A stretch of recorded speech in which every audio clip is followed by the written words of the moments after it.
Alice D'Amato, la cittadinanza onoraria. Pieve di Soligo, 9 maggio.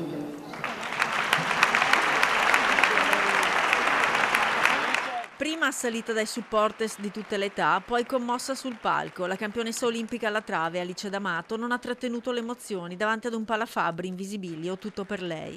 Una festa per la cittadinanza onoraria conferita dal comune di Pieve di Soligo, che ha voluto metterla tra i suoi benemeriti.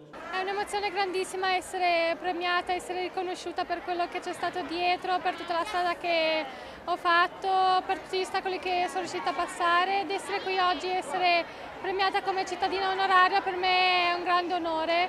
Non è una cosa da tutti i giorni, quindi l'ho presa col cuore e sono davvero tanto contenta anche di rientrare in questo palazzetto qua, dove ho preso parte alla prima gara internazionale prima dei campionati europei junior, e quindi sono davvero tanto felice e mi ricorda tanto il passato. Quando questo palazzetto dello sport è stato costruito ha ospitato da subito delle gare regionali, e tra i giovani atleti della ginnastica artistica c'era una giovanissima Alice che quindi ha visto questo palazzetto, e all'interno di questo palazzetto è cresciuta nelle gare degli anni successivi, quindi è nato questo rapporto di legame anche con la società sportiva Altea Gym, per cui abbiamo adottato da subito Alice e ci fa piacere che lei abbia accettato di far parte della grande famiglia di Pieve di Soligo. Uno spettacolo, nello spettacolo le giovanissime che tra un volteggio e l'altro l'hanno torniata per un consiglio, una stretta di mano, un selfie. La cosa più grande che possono fare è quella di divertirsi, di godersi ogni momento e di far sì che il loro percorso arrivi dove voglia arrivare, con i loro obiettivi,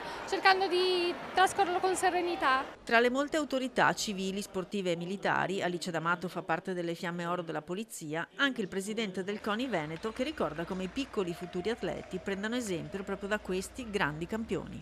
I grandi campioni hanno anche questo merito di con le loro grandi imprese innescare la voglia di fare sport nei ragazzi e ragazze d'Italia e del Veneto in particolare, e questa è la loro seconda medaglia, e quindi abbiamo avuto un brillante esempio da parte di Alice D'Amato.